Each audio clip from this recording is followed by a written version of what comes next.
સૌથી પહેલાં કંઈ પણ ગાવા માટે તમારા સૂર પહેલાં ચેક કરવા પડતા હોય છે, સૂર શોધવા પડતા હોય છે. જરૂરી નથી કે દરેક વ્યક્તિ દરેક સ્કેલથી ગાઈ શકે. સૂર 7 છે, સારે ગમ પધ ની, અને અંતિમનો સા ત્યાંથી રિટર્ન થવાનું છે. એટલે સારે ગમ પધ ની સા ની ધપ મગરે સા. હવે આ 7 સૂરમાંથી 3 ભાગ પડે છે, એકદમ લો, પછી મીડિયમ અને એકદમ પીક. પણ આમાં મીડિયમમાં આપણે આપણો સ્કેલ શોધવાનો છે કે તમે મીડિયમમાંથી કઈ રેન્જ સુધી જઈ શકો છો.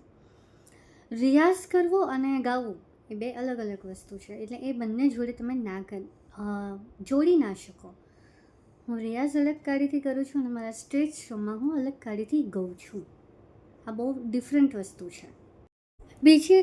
આનો બીજો પહેલું તમને કહું કે હું જો પહેલી કાળીથી રિયાઝ કરતી હોઉં અને હું સ્ટેજ પર 5મી કાળીથી નગર મેં જોગી આયા જે ફેમસ ભજન છે એ ગાઉં, તો હું કેવી રીતે એને બીટ કરી શકું, એ પણ વિચાર આવી શકે.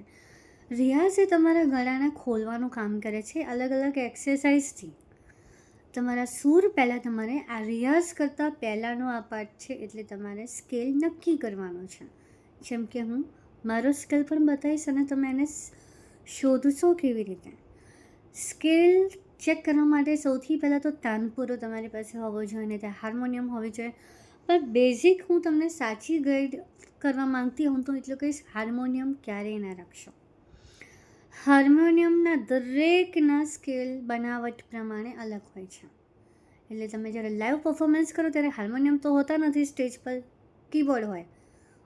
તો પછી એ મુસીબત થાય. એના કરતાં શ્રુતિ બોક્સ નામનું એક એપ્લિકેશન છે, એપ છે, જેના દ્વારા તમે તાનપુરો એ કરી શકો. મેં ઘણા કલાકારોને સાંભળ્યું છે કે તાનપુરાનું જે મશીન આવે છે એ પણ બગાડી દે છે સૂર, સ્કેલ.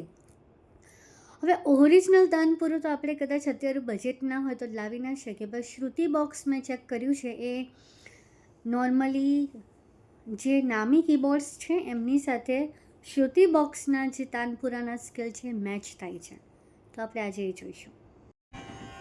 હું જે સ્કેલ વગાડી રહી છું એ છે, કયો છે સખાજી? સી. તો સી એ આપણે ચેક કરીશું. ચેક કરવા માટે તમારે પણ ધ્યાન આપવાનું છે કે સીમાં તમારો અવાજ કેવો થાય છે. ગળા પર વજન આવે છે, થોડો ફોર્સ તમારા મોઢામાંથી વધારે નીકળે છે, નાકમાંથી વધારે નીકળે છે, એ બધું તમારે ચેક કરવાનું છે. તો જ તમે સ્કેલ શોધી શકશો. આ મારી ટેકનિક છે, બધાની અલગ હોઈ શકે છે. હું જે સ્કેલ વગાડી રહી છું એ છે, કયો છે સખાજી? સી. તો સી એ આપણે ચેક કરીશું. ચેક કરવા માટે તમારે પણ ધ્યાન આપવાનું છે કે સીમાં તમારો અવાજ કેવો થાય છે. ગળા પર વજન આવે છે, થોડો ફોર્સ તમારા મોઢામાંથી વધારે નીકળે છે, નાકમાંથી વધારે નીકળે છે, એ બધું તમારે ચેક કરવાનું છે. તો જ તમે સ્કેલ શોધી શકશો. આ મારી ટેકનિક છે, બધાની અલગ હોઈ શકે છે. પહેલો સૂર લગાવતા પહેલાં ઊંડો શ્વાસ લેવાનો.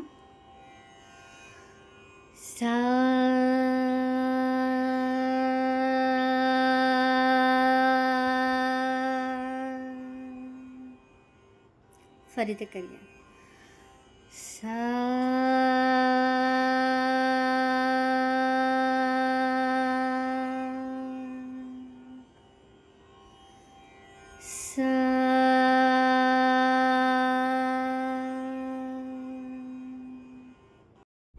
તમે જોયું કે મેં સા લીધો, રે નથી લીધો, સા જ પહેલું લીધું, કારણ કે સાથી જ રિયાઝ થશે.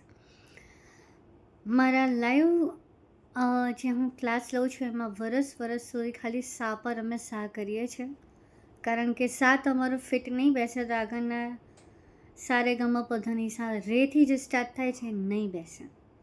હવે તમારી પાસે નોલેજ હોવું જોઈએ, એટલી તાકાત હોવી જોઈએ કે તમારો સા કેટલો વહેલો બેસશે, જેનાથી તમે આગળ વધુ શીખી શકો. મેં જે સા લીધો એમાં પહેલાં તમને ઊંડો શ્વાસ એટલે લેવડાયો કે જેટલું તમે સા વધારે ખેંચી શકશો. લાઈવમાં કે શાસ્ત્રીય સંગીત હોય, સૂફી હોય, કોઈ પણ ઝોન હોય, તમે એટલી સારી હરકત શ્વાસ રોકીને લઈ શકો છો, પકડ મજબૂત થાય છે. બીજું, સ્ટાર્ટિંગમાં આ રીતે કર્યું છે, ના કે ડાયરેક્ટ નથી કર્યું. આમ માથા પર પથ્થર આપણે પડે તો કેવું ધડામ દઈને પડે, એવી રીતે નથી. સૂર એ સજીવ વસ્તુ છે, માં સરસ્વતીની કૃપા છે. તો એ ધીરે ધીરે ધીરે ધીરે વરસાદ કેવો ધીરે ધીરે વધતો જાય. આ એ મેથડથી તમારે સા બોલવાનું છે. પહેલાં મીડિયમ, પછી એકદમ હાઈ અને પછી એકદમ લો. સી આકાર આખો બનશે. તમે સંગીતની બુક્સમાં જોશો તો રિયાઝના જે સા લખેલા હશે એ સી આકારમાં લખ્યા હશે, સીધે સીધા લખ્યા હશે. હવે આ જે લો, હાઈ, મીડિયમ, લો, લો, મીડિયમ, આ જે હોય છે એ તમારા વેરિએશન છે.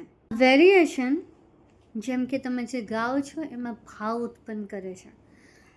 અચ્છા, મારા એક ગુરુજીએ મને જ્ઞાન આપ્યું હતું જે ખૂબ ખોટું હતું. આખું ગીત ગાઓ ને તો એક જ તાકાતમાં હોવું જોઈએ, એમાં કોઈ ઊંચું નીચું દબાણ ના હોવું જોઈએ, પણ આ ખોટું છે. એનું સર્વશ્રેષ્ઠ ઉદાહરણ હું તમને આ એક ગીત ગાઈને આપું કે આ વસ્તુ બિલકુલ ઇનપ્રેક્ટિકલ છે. જો તમે આ રીતે ગાતા શીખો તો જે કલાકારમાં તમારી હરોળમાં તમારે બેસવાનું આવશે ને એની તમે છેલ્લી હરોળમાં પણ નહીં બેસી શકો. એક જ ગીત જે તમને શીખવાડ્યું. કૃષ્ણ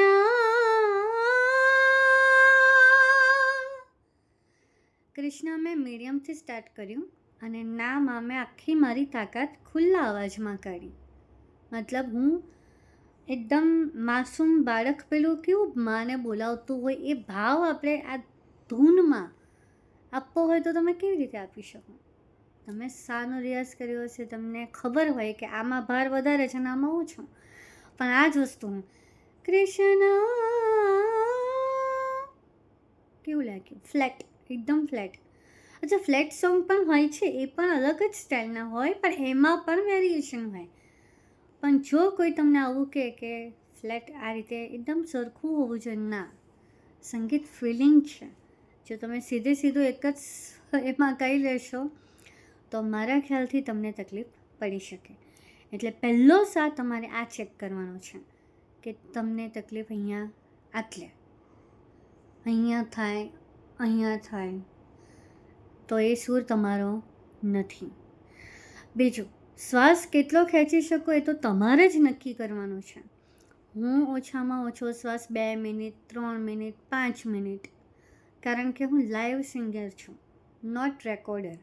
રેકોર્ડિંગ પણ કર્યા છે મેં, પણ જ્યારે તમે લાઈવ ગાઓ ત્યારે દોહા છંદ ગાવા હોય ને, દોહા છંદમાં જ તમારી કેપેસિટી ખબર પડે કે તમારો શ્વાસ ઉપર પકડ કેટલું છે. 5મી કાળીથી તમે દોહા છંદ ગાતા હો કે કોઈ આલાપ લો ને તમારો શ્વાસ તૂટી જાય, તમારે બ્રેક મારી દેવી પડે અથવા અવાજ ફાટી જાય. જેમ કે એક દોહો જ હે રિદ્ધિ રે સિદ્ધિ રે અષ્ટનવ નિધિ રે, આખું મેં બરાબર વંશમાં વૃદ્ધિ રે, આખું એક લાઈનમાં અમારે લાઈવમાં અમારે ગાવાનું હોય. હવે અત્યારે જે મેં ગાયું હે, તો એ સ્ટાઇલ છે દોહા છંદની. હવે આમાં એવી રીતે ના લેવાય. આ ટેકનિક છે દરેક ગીતની અલગ અલગ અથવા દરેક ઝોનની અલગ અલગ ગાવાની પદ્ધતિ છે. તો આજે રિદ્ધિ દે સિદ્ધિ દે ગાવાનું આવે ને આપણે આ રીતે વચ્ચે રિદ્ધિ દે સિદ્ધિ દે અષ્ટનવ નિધિ દે આવી રીતે તમે ગાઓ તો તમે સિંગર પરફેક્ટ નથી. થઈ શકે જો તમે બીમાર હોવ તો આ પોસિબલ છે, અથવા તો તમારું ગળું ચોકઅપ હોય, બેસી ગયું હોય, સાઉન્ડ સારું ના હોય. પણ એક વાત છે કે ગળાને સાઉન્ડ સાથે લેવા દેવા બીજા નંબરે છે, પહેલા નંબરે નથી. એટલે અમુક વસ્તુમાં જે થ્રો જોઈએ ને તો ત્યારે એમ નહીં વિચારવાનું કે સા વખતે તો મેડમે તો એવું કીધું હતું કે મધ્યમથી લોથી મધ્યમ જવાનું, પછી પિકઅપ કરવાનું, પછી મધ્યમ આવવાનું, પછી લો જવાનું, એવું નથી. એ ટેકનિક શરૂઆતના પાયાની છે, ગાયકી આના કરતાં અલગ છે. તો આગળના બીજા ભાગમાં આપણે જોઈશું કે આપણો સ્કિલ આપણે કેવી રીતે શોધીશું. જય શ્રી કૃષ્ણ. જેમ કે એક દોહો જ હે રિદ્ધિ દે સિદ્ધિ દે અષ્ટનવ નિધિ દે, આખું મેં બરાબર વંશમાં વૃદ્ધિ દે આખું એક લાઈનમાં અમારે લાઈવમાં અમારે ગાવાનું હોય. હવે અત્યારે જે મેં ગાયું હે, તો એ સ્ટાઇલ છે દોહા છંદની. હવે આમાં હું હે એવી રીતે ના લેવાય. આ ટેકનિક છે દરેક ગીતની અલગ અલગ અથવા દરેક ઝોનની અલગ અલગ ગાવાની પદ્ધતિ છે. તો આજે રિદ્ધિ દે સિદ્ધિ દે ગાવાનું આવે ને આપણે આ રીતે વચ્ચે રિદ્ધિ દે સિદ્ધિ દે અષ્ટનવ નિધિ દે આવી રીતે તમે ગાઓ તો તમે સિંગર પરફેક્ટ નથી. થઈ શકે જો તમે બીમાર હોવ તો આ પોસિબલ છે, અથવા તો તમારું ગળું ચોકઅપ હોય, બેસી ગયું હોય, સાઉન્ડ સારો ના હોય. પણ એક વાત છે કે ગળાને સાઉન્ડ સાથે લેવા દેવા બીજા નંબરે છે, પહેલા નંબરે નથી. એટલે અમુક વસ્તુમાં જે થ્રો જોઈએ ને તો ત્યારે એમ નહીં વિચારવાનું કે આ વખતે તો મેડમે તો એવું કીધું હતું કે મધ્યમથી લોથી મધ્યમ જવાનું, પછી પિકઅપ કરવાનું, પછી મધ્યમ આવવાનું, પછી લો જવાનું, એવું નથી. એ ટેકનિક શરૂઆતના પાયાની છે, ગાયકી આના કરતાં અલગ છે.